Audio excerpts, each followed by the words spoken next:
तो ये ऐसे बनेगी, देखने की कोशिश करना, मैं कोशिश करता हूँ कि पूरी की पूरी पीरियोडिक टेबल यहाँ पर बोर्ड पर बन जाए और आपको समझ में भी आ जाए।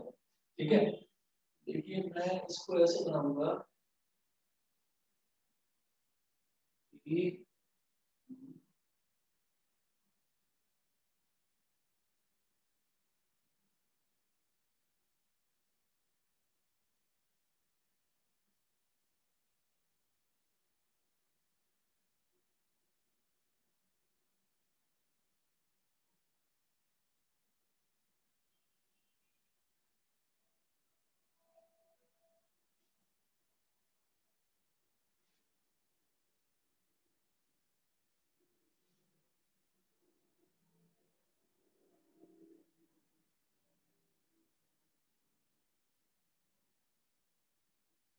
बस 5 मिनट लगेंगे, आप लोग बस देखते रहिए।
मैंने ये पूरी की पूरी टेबल बनाई है, तो इसमें आप ये देख लीजिए कि हमने जो ग्रुप्स और कॉलम्स जो बनाए हैं वो किस तरह से बनाए हैं। एक मिनट देखिए जरा।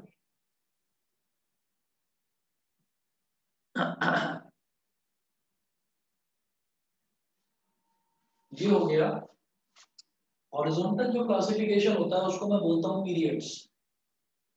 तो ये हो गया पीरियड 1,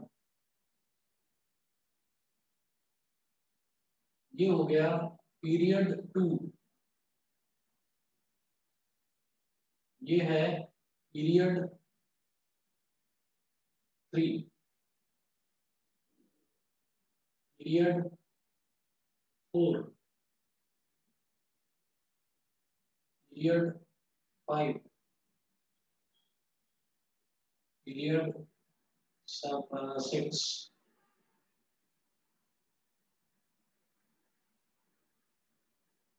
और ये है पीरियड 7। ये हो गया। और जो वर्टिकल ग्रुपिंग्स हैं, वर्टिकल्स जो हैं वो ग्रुप्स होते हैं। तो ये जो है ये ग्रुप है, तो ये है पहला ग्रुप, फर्स्ट ग्रुप। ये है दूसरा ग्रुप, तो इसके ऊपर सेकंड लिख दिया। ये तीसरा ग्रुप, थर्ड। ये चौथा ग्रुप, तो fourth, then fifth, six, seventh, eighth, ninth, tenth, 11th, 12th, 13, 14, 15, 16, 17 और 18। ये हो गया, ठीक है। इसके बाद में हम ये कहेंगे कि यहाँ पर इस तरह से लेकर चलेंगे। 1, यहाँ मैं लिखूंगा हाइड्रोजन, यहाँ मैं लिखूंगा हीलियम। हाइड्रोजन यहाँ लिखने का मतलब है ये 1। 1 मतलब क्या हो गया? 1 हो गया हाइड्रोजन का एटॉमिक नंबर। और हीलियम के ऊपर मैं लिखूंगा 2। 2 मतलब 2 हो गया हीलियम का एटॉमिक नंबर। फिर है लिथियम, लिथियम का एटॉमिक नंबर 3। फिर बेरिलियम, बेरिलियम का एटॉमिक नंबर 4। ठीक। फिर बोरोन का एटॉमिक नंबर 5। फिर कार्बन का एटॉमिक नंबर 6। नाइट्रोजन का एटॉमिक नंबर 7। ऑक्सीजन का एटॉमिक नंबर 8। क्लोरीन का एटॉमिक नंबर 9 और नियॉन का एटॉमिक नंबर 10। ठीक है। इसको याद करने का जो तरीका है, इसको याद करने का तरीका बिल्कुल सिंपल। आप लोग इसके अल्फाबेट्स को रटते चले जाओ, वही इसको याद करने का तरीका है। एक सीक्वेंस में आपको इसको याद करना होगा। और सारे के सारे एलिमेंट्स याद करने के लिए मैं कह नहीं रहा हूँ, आपको कुछ एलिमेंट्स याद करने होंगे। जैसे मैंने बोला पीरियड 1 में केवल 2 एलिमेंट होते हैं, ये हाइड्रोजन और हीलियम। इसको याद करेंगे हा ही, हा ही, हा for hydrogen and he for helium, हा ही। फिर ये हो जाएगा लिबेब कनॉफ नी, हा ही लिबेब कनॉफ नी। इस तरीके से हर बच्चा याद करता है इसको। ठीक है। आपको जैसे याद करना हो, कोई नया तरीका हो तो आप उस नए तरीके से याद कर देना। क्या होता है कि हमने कह दिया हा ही लिबेब कनॉफ नी, तो इसका मतलब क्या हो गया? हा फॉर 1, मैं उंगली पर गिनता चला जाऊंगा। हा मतलब 1, ही मतलब 2, तो हा ही ली बे ब क नौ फ,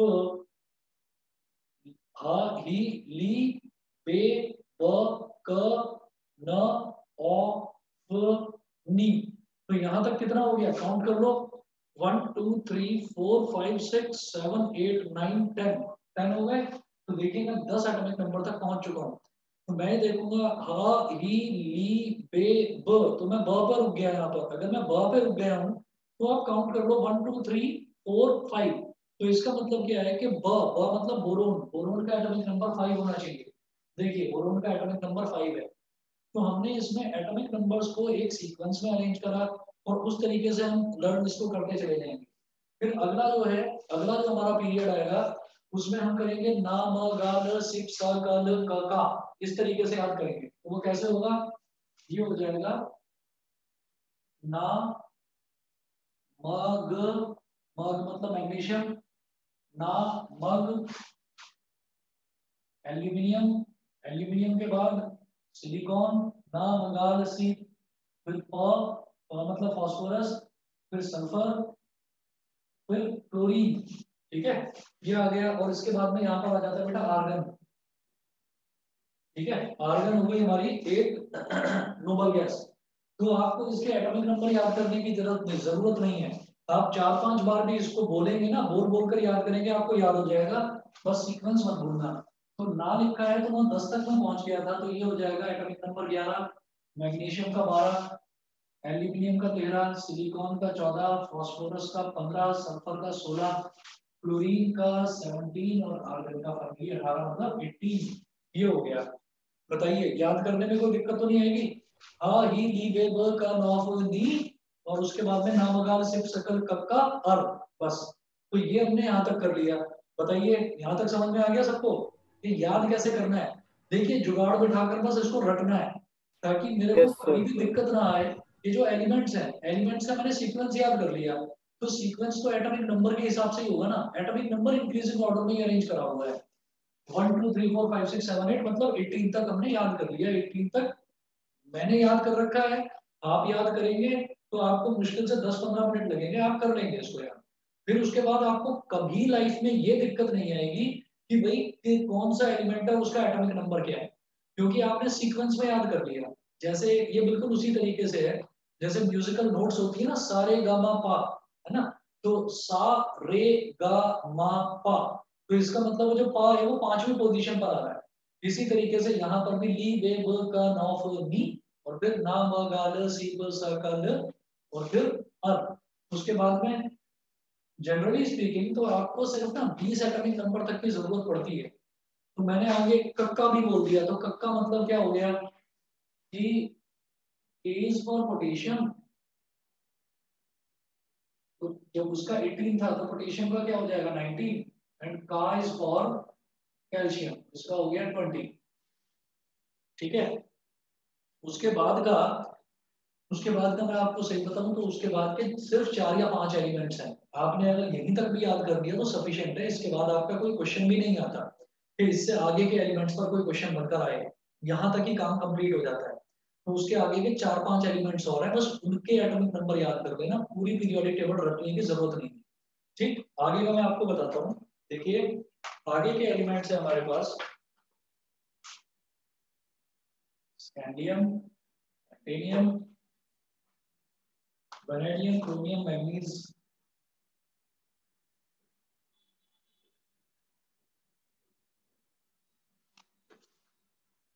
cobalt, nickel, copper, zinc, nickel, copper, zinc, zinc के बाद gallium, germanium, arsenic, germanium, arsenic और सेलेनियम, ब्रोमीन और क्रिप्टन। क्रिप्टन, तो इसमें भी क्या होगा देख लीजिए, ये 20 तक आ गए थे तो ये 21, 22, 23, 24, 25, 26, 27, 28, 29, 30, 31, 32, 33, 34, 35 और 36। ठीक है। अब मैं पीरियोडिक टेबल यहाँ पर नहीं बना रहा हूँ। पीरियोडिक टेबल बेसिकली बनाकर मुझे ये समझाना था कि यहाँ पर कौन कौन से पीरियड्स हैं, कैसे कैसे ग्रुप्स होते हैं और किस तरीके से मैं इनको एटॉमिक नंबर के हिसाब से अरेंज करता हूँ। तो आप स्क्रीन पर अगर देख पाए तो देखिए पीरियोडिक टेबल पूरी की पूरी ये है, ये पीरियोडिक टेबल है पूरी की पूरी। तो ये हमने पहला पीरियड देखा, period 1, then second period is period 2, फिर ये पीरियड 3, फिर पीरियड 4। तो मैंने ना पीरियड 4 तक आपको करके दिखाया, देख लीजिए ये यहाँ तक पीरियड 4 तक अगर आप देख पाए तो ये लास्ट में एटॉमिक नंबर क्रिप्टन तक यानी कि 36 तक, उसके आगे मैं नहीं कर रहा हूँ। उसके आगे फिर ये लिखना है और ये जितने भी आगे के एलिमेंट्स हैं ये ज्यादातर काम नहीं आते, इनकी कोई ऐसा जरूरत नहीं पड़ती खास। तो मैं इतना समझा रहा हूँ आपको। अब इसमें हमें कुछ इनकी प्रॉपर्टीज लर्न करनी होगी। देखिए हमें एक चीज देखनी होगी यहाँ पर कि metal, non metal, metal, non metal और मेटलॉइड्स इनको किस तरीके से अरेंज करा जाता है वो देखो। ये ऐसे करते हैं हम, यहां से स्टार्ट करेंगे, एक दो दो दो दो इस तरीके से, मतलब जैसे ये इसको मैं शेड कर रहा हूँ। फिर अगला जो इस तरफ वाला जो ग्रुप है उसके दो, इसको एक लिया तो हम दो लेंगे, ये इनको शेड कर दिया। फिर इसके बराबर वाले ग्रुप के दो ले लेंगे एलिमेंट्स, यहाँ पर जो भी एलिमेंट होगा और यहाँ पर जो भी एलिमेंट होगा वो, ठीक है, वो ले लिया। ये वाला होगा 1 और इसके नीचे के 2 और हाँ ये वाला लिखो सर, ये वाला और इसके नीचे वाला 1 हो गया और इसके नीचे वाला हाँ ये वाला एलिमेंट और ये वाला एलिमेंट। ये मैंने जो शेड करे हैं, ये जो शेडेड है इनको बोल देते हैं बेटा मेटलॉइड्स, ठीक है। और 13 ग्रुप नंबर 13 से लेकर और ग्रुप नंबर 17 तक के जितने भी एलिमेंट्स हैं ये सारे के सारे कहलाते हैं नॉन मेटल्स।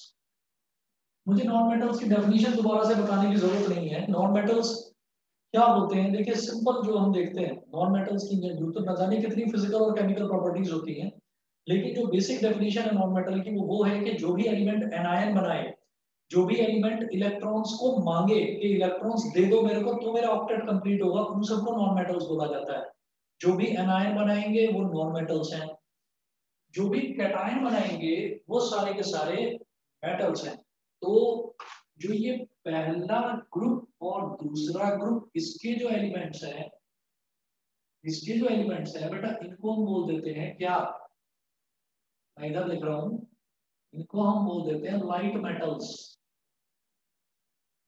लाइट मेटल्स मतलब ये वो वाले मेटल्स होते हैं जिनका वजन थोड़ा कम होता है, हल्के वाले। और 3 से लेकर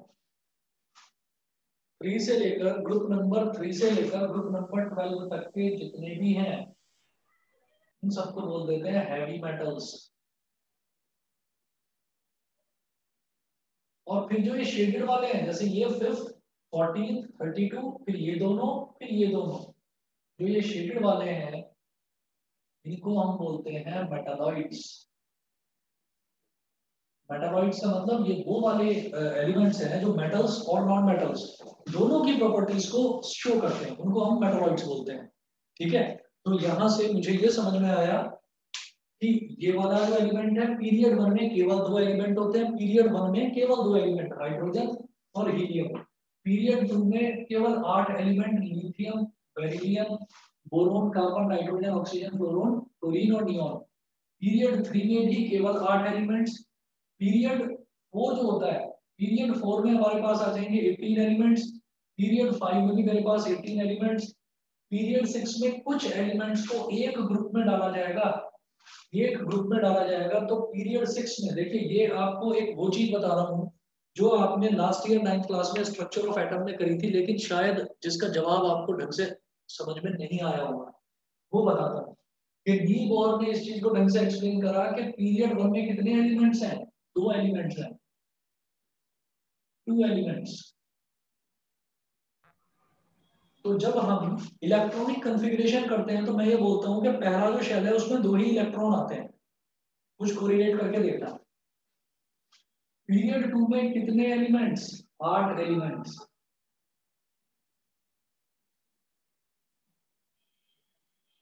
तो जब इलेक्ट्रॉनिक कॉन्फ़िगरेशन करते हैं तो दूसरे वाले शेल में 8 ही इलेक्ट्रॉन्स आते हैं। पीरियड 3 में भी 8 एलिमेंट्स।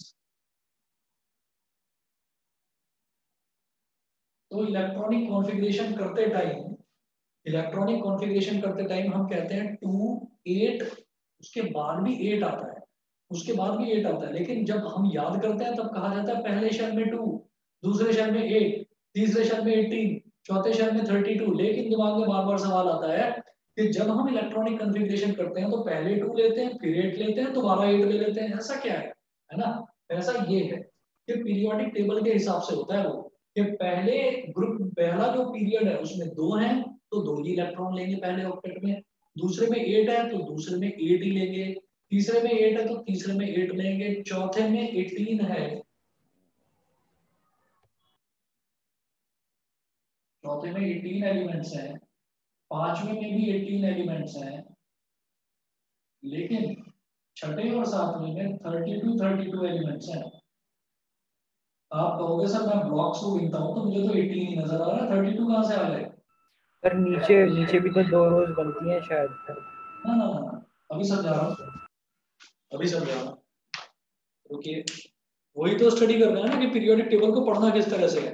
देखो मैं ये पूरा का पूरा बना नहीं रहा हूँ, ये आपको सभी के पास में एनसीईआरटी में, या मैं लखमीर सिंह है मेरे हाथ में, तो लखमीर सिंह में इनमें सब में आप देखिएगा पीरियोडिक टेबल तो सेम बनी हुई होगी। देखो मैं इधर आ गया, यहाँ पर मैंने पीरियड 1 में काउंट करा तो एक, और ये दो दो एलिमेंट। पीरियड 2 में हमने काउंट करा 1 2 3 4 5 6 7 8 8 है। तो पीरियड 1 में दो, पीरियड 2 और 3 में 8, पीरियड 4 और 5 में 18, पीरियड 6 में आ जाओ, देखना जरा 1 2, फिर यहाँ क्या लिखा हुआ है 57 से 71, समझ गए?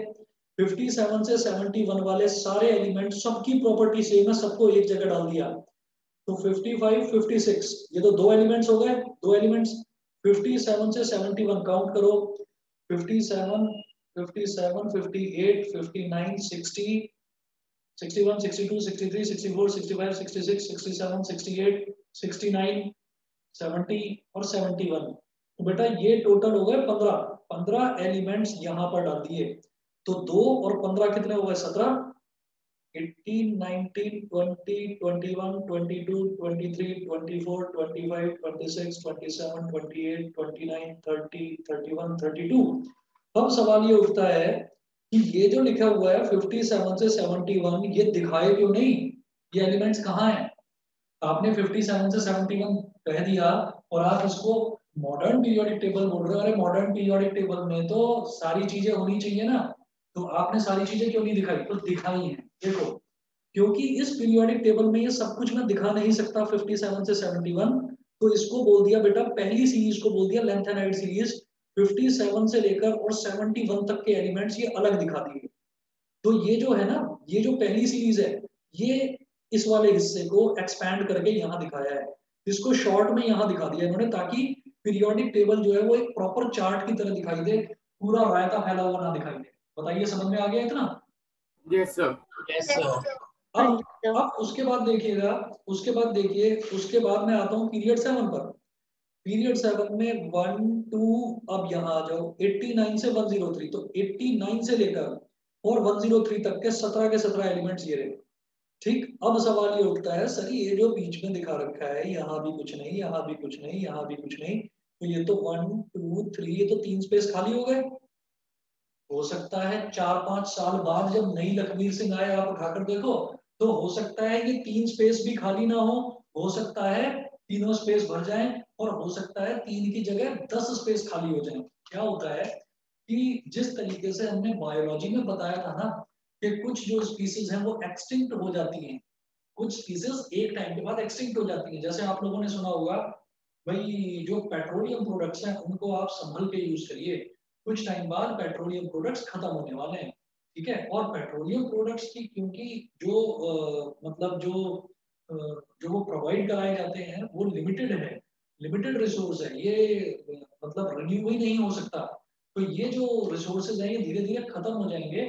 तो इस वजह से जैसे पेट्रोलियम प्रोडक्ट्स एक एग्जांपल मैं बता रहा हूँ ना, जो हम डे टू डे लाइफ में सुनते रहते हैं, इसीलिए उनका प्राइस भी ज्यादा है क्योंकि उनकी अवेलेबिलिटी बहुत लिमिटेड है। इसी तरह से कुछ एलिमेंट्स भी ऐसे हैं जो टाइम के साथ साथ खत्म हो जाएंगे। तो ये जो एम्प्टी स्पेसेस छोड़ रखे हैं, ये एम्प्टी स्पेसेस इस वजह से छोड़ रखे हैं because chemistry is a developing subject. Chemistry में हम ये नहीं कह सकते कि कोई चीज पूरी तरीके से डेवलप हो चुकी है, तो ऐसा नहीं हो सकता कि कोई नई चीज डिस्कवर ना हो। तो नए एलिमेंट्स डिस्कवर हो सकते हैं, उनको यहाँ 1 2 3 इन एम्प्टी स्पेसेस में फिट करा जा सकता है। और ऐसा हो सकता है कि कुछ एग्जिस्टिंग एलिमेंट्स वो ऑब्सोलीट हो जाएं, बेकार हो जाएं, तो उनको हटाया जा सकता है। लेकिन वो एलिमेंट्स यहाँ पीरियड 6 और पीरियड 7 में ही होते हैं। ठीक है, वो बाद वाले देखिए पीरियड 6 पीरियड 7 वाले एलिमेंट्स वो हैं जो धीरे धीरे धीरे धीरे बाद में डिस्कवर हुए। समझ गए मेरी बात? हाँ जी सर। समझ गए? यस तो सर। ये वो चीजें हैं जैसे कि डॉबरीनर जो था, डॉबरीनर ने ये कह दिया था कि कोई नए एलिमेंट्स डिस्कवर नहीं यस होंगे, सर। जो है वही है, आगे कुछ आएगा ही नहीं। जैसे न्यूलैंड ने कह दिया था, सबसे बड़ा ड्रॉबैक था, न्यूलैंड ने कहा था 56 एलिमेंट्स हैं नेचर में, 56 ही रहेंगे, no new elements would be discovered in the near future, ये बोल दिया था उसने।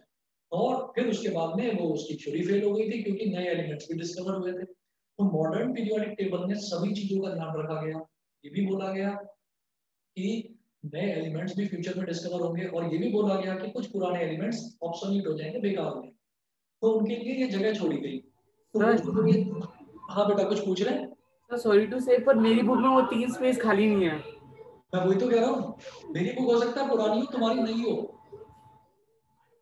ओके। मेरी बुक हो सकता है पुरानी हो, तुम्हारी नहीं हो। केमिस्ट्री में जो रिसर्चेस हैं वो लगातार चलते जाते हैं, और सबसे बड़ा जो खतरनाक एलिमेंट है इसमें, है ना, वो सबसे बड़ा खतरनाक एलिमेंट ऐसा है, ये जो सबसे पहले बैठा हुआ ना यहाँ पर, ये हाइड्रोजन।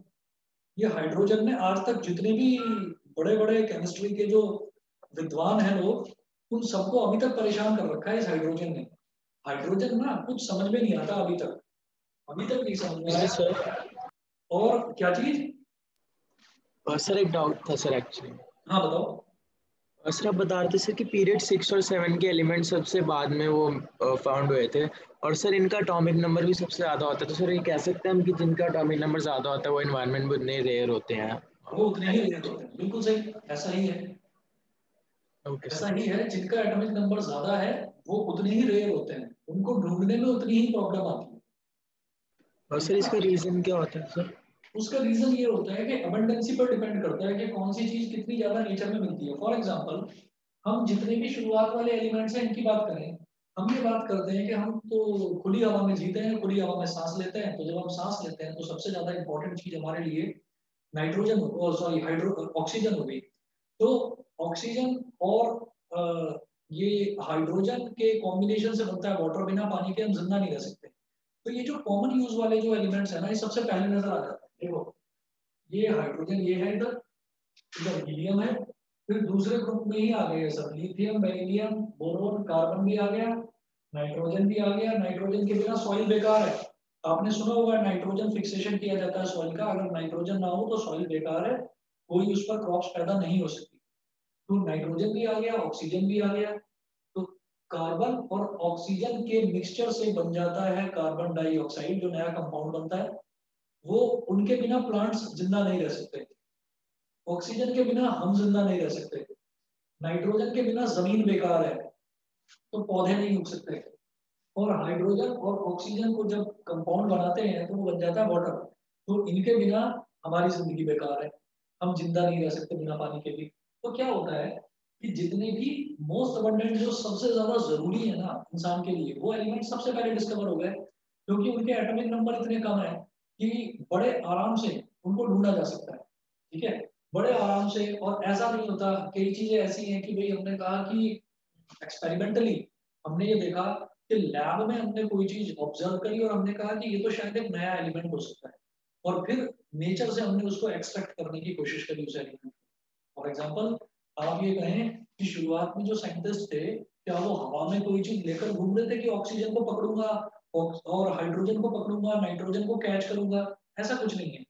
उन्होंने पहले देखा कि कौन कौन सी चीजें मेरे पास नेचर में अवेलेबल हैं, और फिर उन्होंने उन जो चीजें हैं, फॉर एग्जांपल कोई फ्रूट है या कोई प्लांट है या किसी प्लांट के रूट को स्टडी कर रहे हैं, उसकी रूट में उन्होंने देखा कि कोई गैस इवॉल्व हो रही है। वो गैस लैब में ले जाकर टेस्ट करा कि कोई गैस इवॉल्व हो रही है। वो गैस जो है वो बर्निंग साउंड प्रोड्यूस करती है, जब वो बर्निंग पॉपअप साउंड प्रोड्यूस करती है जब उसके पास कोई बर्निंग कैंडल लेकर आते हैं। तो फिर उसको नेचर में उन्होंने देखा कि अच्छा ये तो हाइड्रोजन गैस है, उन्होंने उसको उसका नाम दे दिया हाइड्रोजन गैस। तो ये ना एक बहुत लंबा प्रोसेस था। फिर उसके बाद क्या हुआ कि जब कुछ एलिमेंट्स ऐसे हो गए कि ये एलिमेंट्स तो बहुत ज्यादा कॉमन है, ये एलिमेंट्स मेरे को मिल गए नेचर में। नेचर में जब वो एलिमेंट्स मिल गए, उसके बाद में रिपीटेड एक्सपेरिमेंट्स चलते रहे चलते रहे चलते रहे चलते रहे।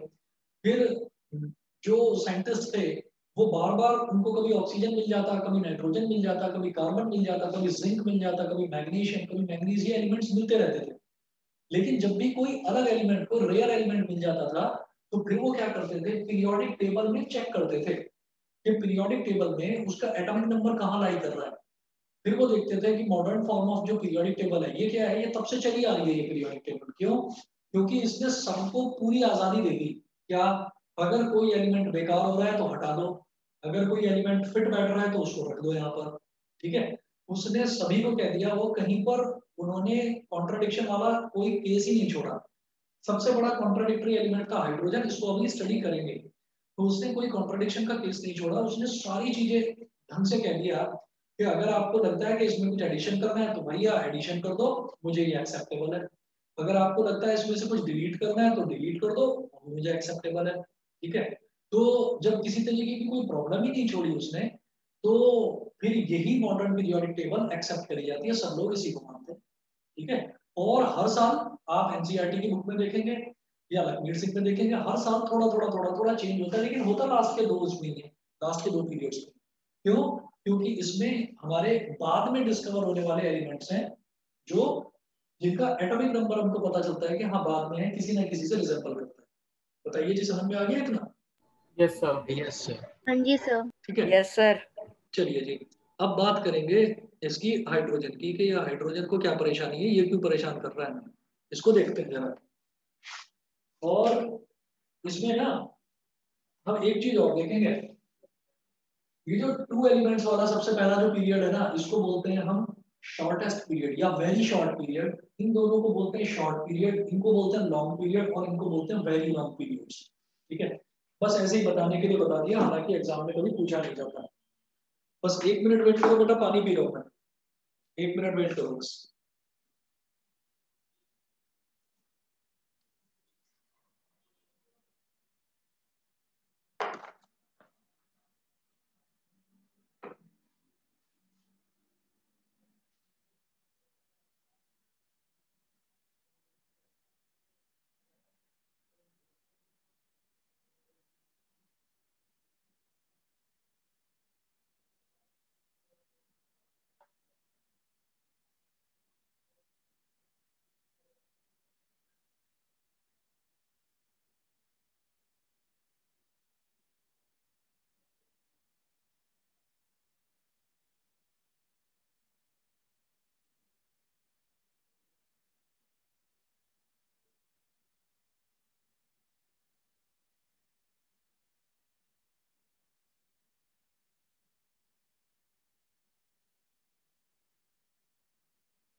देखिए जी,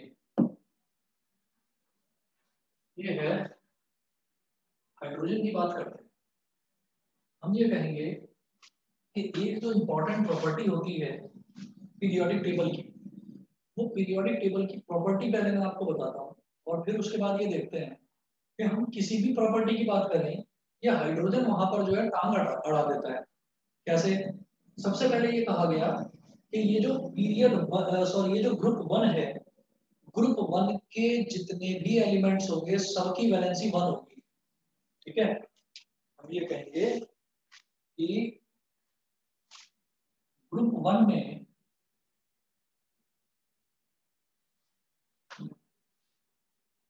1 वैलेंस इलेक्ट्रॉन होगा। 1 वैलेंस इलेक्ट्रॉन का मतलब क्या है कि वैलेंसी 1 होगी। ठीक है, चलो कोई नहीं, आगे देखते हैं। ग्रुप 2 की बात करते हैं।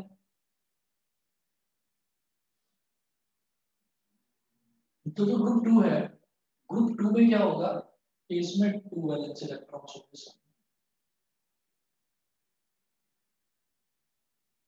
2 वैलेंस इलेक्ट्रॉन्स। उसके बाद आ जाएंगे हम सीधा ग्रुप 13 पर, क्योंकि हम कॉमन प्रॉपर्टी लेकर चल रहे हैं, तो ग्रुप 2 के बाद हम सीधा ग्रुप 13 पर आ जाएंगे। ये बीच के जो ग्रुप छोड़े हैं इनकी बात बाद में करेंगे। ठीक है, इनको हैवी मेटल्स को बाद में स्टडी करेंगे, पहले ग्रुप 13 पर आ जाओ। ग्रुप 13 में कितने होंगे? 3 वैलेंस इलेक्ट्रॉन्स।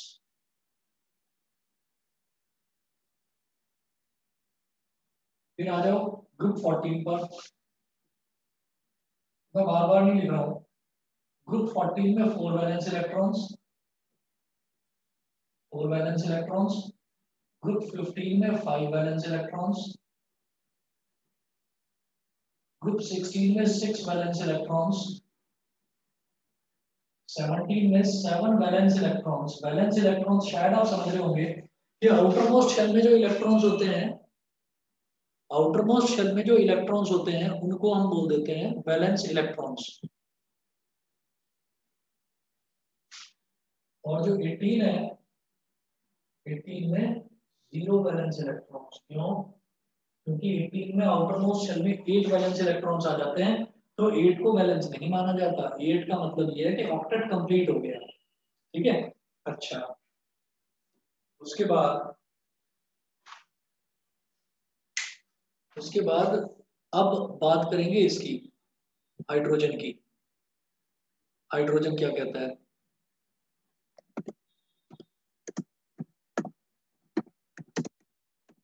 हाइड्रोजन में ये है कि जैसे मान लो हमने ये कहा कि ये जो हाइड्रोजन है, इस हाइड्रोजन का एटॉमिक नंबर कितना है? 1 है इसका एटॉमिक नंबर। तो देखो मैंने ना यहाँ पर ये न्यूक्लियस बना दिया हाइड्रोजन का, दिखाई दे रहा है सबको? अच्छा, थोड़ा नीचे करता हूँ उसको, इस तरफ कर रहा हूँ।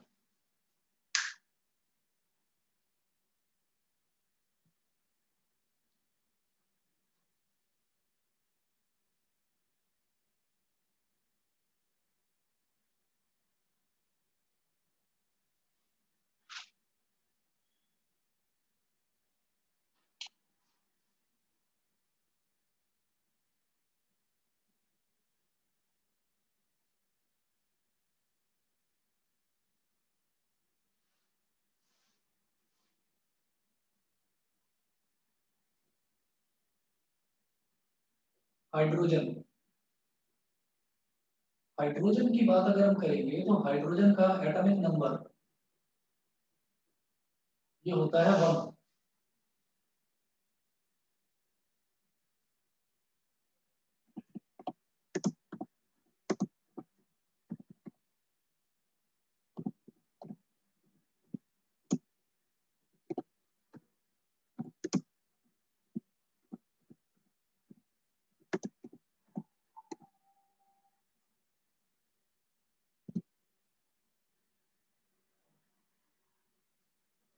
एटॉमिक नंबर 1 होता है।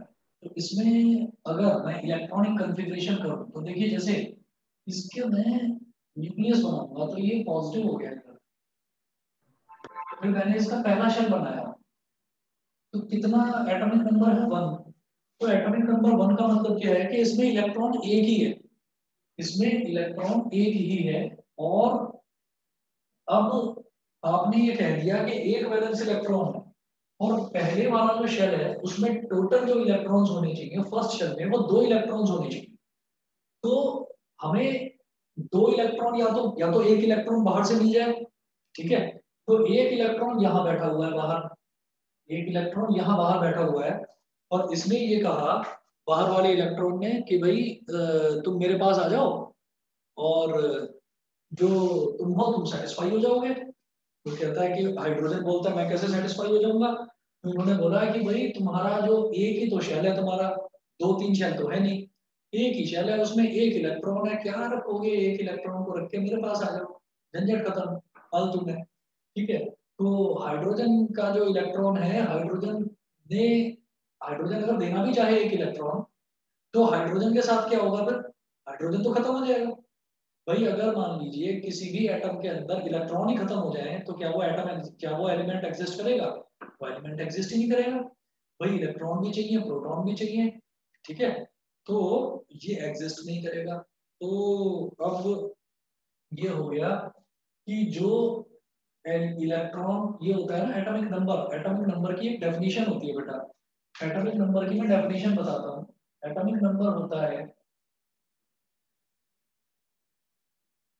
नंबर ऑफ प्रोटॉन्स के बराबर। Atomic number is equal to number of protons. जितने भी नंबर ऑफ प्रोटॉन्स होंगे वो उसके बराबर होता है एटॉमिक नंबर। फिर एटॉमिक मास की एक डेफिनेशन होती है। एटॉमिक मास की डेफिनेशन होती है number of protons plus number of neutrons. ठीक है, जनरली जो ये नंबर ऑफ प्रोटॉन्स होते हैं ये इलेक्ट्रॉन्स के ही इक्वल होते हैं।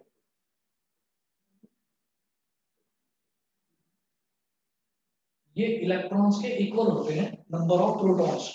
ठीक है, अब देखिए क्या है कि जब नंबर ऑफ प्रोटॉन्स इलेक्ट्रॉन्स के इक्वल होते हैं जनरली, तो हमने ये कहा कि हम कई बार ऐसा कह देते हैं कि इलेक्ट्रॉन्स जो है ना, नंबर ऑफ इलेक्ट्रॉन्स, यही एटॉमिक नंबर के बराबर होता है, जबकि प्रॉपर डेफिनेशन ये कहती है कि नंबर ऑफ प्रोटॉन्स के इक्वल होता है एटॉमिक नंबर। तो चलो, एटॉमिक नंबर होता है इसका 1, हाइड्रोजन का एटॉमिक नंबर 1 होता है, तो इसका मतलब इसमें प्रोटॉन्स कितने होंगे? 1 होगा प्रोटॉन। जनरली स्पीकिंग ये कहा जाता है कि number of protons number of electrons के इक्वल होंगे, तो इसका मतलब इलेक्ट्रॉन भी 1 होगा। एटॉमिक मास कितना होता है? Number of protons plus number of neutron, लेकिन हम जानते हैं कि हाइड्रोजन का एटॉमिक मास भी 1U होता है। या ग्राम एटॉमिक मास की बात करें तो आपने करे हैं क्वेश्चंस, 1 ग्राम होता है ग्राम एटॉमिक मास। तो प्रोटॉन क्या हो गया? इसका एटॉमिक नंबर, यानी कि एटॉमिक नंबर तो 1 है, मैं जानता हूँ, एटॉमिक मास भी 1 है, वो भी मैं जानता हूँ, ठीक। तो एटॉमिक नंबर जब 1 है, इसका मतलब नंबर ऑफ प्रोटॉन्स इसमें एक ही तो प्रोटॉन होगा, तो हमने लिख दिया 1 प्रोटॉन। नंबर ऑफ न्यूट्रॉन्स कितने हो कि एटॉमिक मास 1U के बराबर आ जाए? भाई 0 0। नंबर ऑफ न्यूट्रॉन्स 0 के बराबर होगा तभी हमारा 1 + 0 = 1U आएगा। तो यहाँ तो हाइड्रोजन ने सारा का सारा सिस्टम गड़बड़ कर दिया कि हाइड्रोजन दुनिया का एक अकेला ऐसा एलिमेंट है जिसमें न्यूट्रॉन ही नहीं होता। हमारी जितने भी साइंटिस्ट थे, उन सबने जो डेफिनेशन बताई थी न्यूक्लियस की डेफिनेशन ही ये थी कि न्यूक्लियस के अंदर जो न्यूट्रॉन है वो रहेंगे, जो प्रोटॉन है वो रहेंगे, ठीक है। और इसलिए उसको पॉजिटिव चार्ज दे दिया जाता है, क्योंकि न्यूट्रॉन का कोई चार्ज नहीं होता, इसलिए उसको प्लस बोल दिया जाता है। Plus stands for protons, positive charge, ठीक है। तो सारा का सारा सिस्टम यही गड़बड़ हो गया कि हाइड्रोजन एक ऐसा एलिमेंट है जिसके अंदर न्यूट्रॉन ही नहीं होते। क्यों? अगर मान लीजिए हम न्यूट्रॉन रख देंगे इसके अंदर, तो हाइड्रोजन का एटॉमिक मास बढ़ जाएगा, चेंज हो जाएगा, जबकि एटॉमिक मास उसका 1 ग्राम है, या 1 एटॉमिक मास यूनिट 1U जिसको बोलते हैं। तो भैया इस पर दुनिया भर के सारे साइंटिस्ट लगे पड़े हैं, आज भी लगे पड़े हैं कि ऐसा क्यों है, लेकिन कोई बता नहीं पाया। और जिसने न्यूट्रॉन को इन्वेंट करा था, शेडविक ने, शेडविक भी होता तो वो भी आत्महत्या कर लेता दोबारा, कि हाइड्रोजन जो है वो सबसे पहले इस एलिमेंट की डिस्कवरी हुई, और ये जो हाइड्रोजन है, इस हाइड्रोजन में मेरा न्यूट्रॉन फिट नहीं बैठता, और मैंने न्यूट्रॉन की डिस्कवरी करी थी। हाइड्रोजन कहता है न्यूट्रॉन नाम की कोई चीज नहीं होती, बाकी सारे एलिमेंट्स सबके अंदर न्यूट्रॉन है, सबके अंदर न्यूट्रॉन है, लेकिन हाइड्रोजन के अंदर न्यूट्रॉन नहीं है। उसका रीजन हमको समझ में आ गया होगा, मुझे लगता है आप लोगों को समझ में आ गया होगा कि एटॉमिक नंबर होता है नंबर ऑफ प्रोटॉन्स के इक्वल, नंबर ऑफ प्रोटॉन्स मतलब P। एटॉमिक नंबर दे रखा है इसका 1, एटॉमिक मास इसका प्रूव्ड है कि वो 1 ग्राम ही होता है एटॉमिक मास, ठीक है।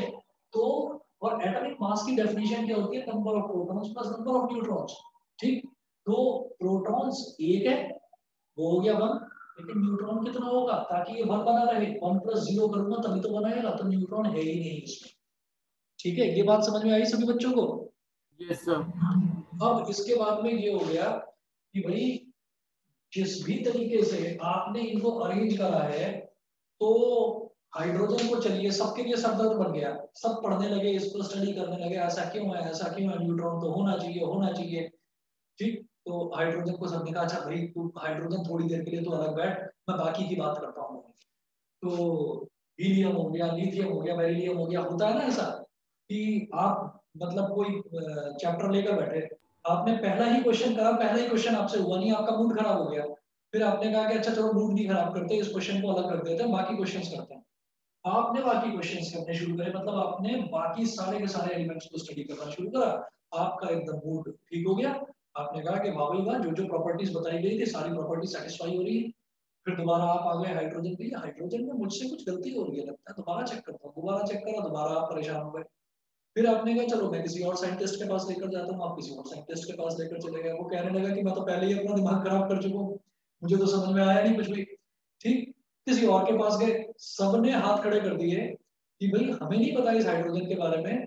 तो तब जाकर नील बोहर ने क्या करा, नील बोहर ने जो है तब क्या करा, उसने कहा कि इन भाई साहब के बारे में कुछ नहीं कहा जा सकता हाइड्रोजन के बारे में, तो इनको सबसे पहले यहाँ बिठा दो, बिल्कुल अलग बिठा दो कोने में, ठीक है। इनको कोने में बिठा दो और सबसे पहले इन्हीं की बात करेंगे कि भैया तुम्हारे बारे में हम कुछ नहीं कह सकते, जय हो, हम तुम्हारे बारे में कुछ नहीं कह सकते, तुम्हारे बारे में कुछ पता ही नहीं चल रहा है, क्योंकि तुम्हारे पास तो न्यूट्रॉन ही नहीं है। तो जब 3 सब एटॉमिक पार्टिकल्स होते हैं दुनिया के किसी भी एलिमेंट में, प्रोटॉन, न्यूट्रॉन, इलेक्ट्रॉन, तुम्हारे अंदर न्यूट्रॉन ही गायब है, तो हम तुम्हारी बात क्या करें? ठीक है, तो पहली प्रॉब्लम तो इसके साथ ये थी कि न्यूट्रॉन नहीं थे इसके अंदर।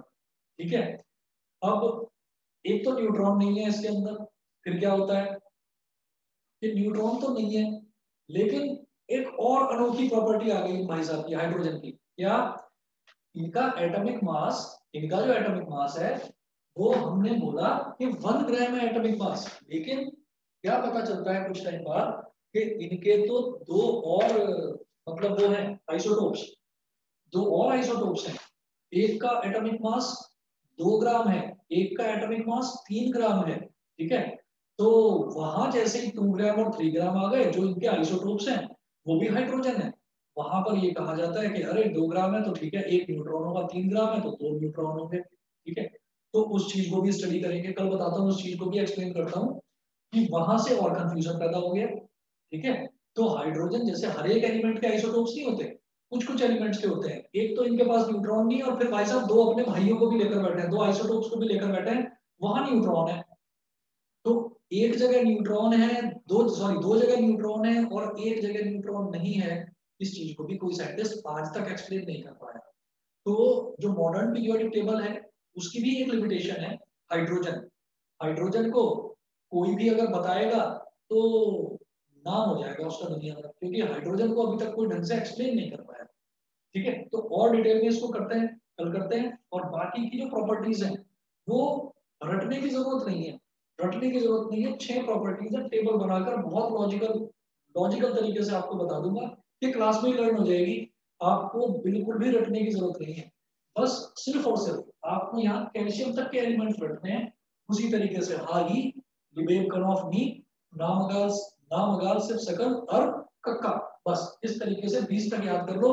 उसके अलावा कोई जरूरत नहीं है कुछ भी करने की, बाकी सारी चीजें आपको लॉजिकली एक्सप्लेन कर दूंगा, क्लास में क्लियर हो जाएगी। ठीक है ना, तो कल मैं कोशिश करता हूँ आगे इसको कंप्लीट करने की। आज के लिए इतना ही करेंगे बेटा। ओके सर, ठीक है, चलिए जी फिर, थैंक यू सर। ओके, नमस्ते सर। थैंक यू नमस्ते सर। सर।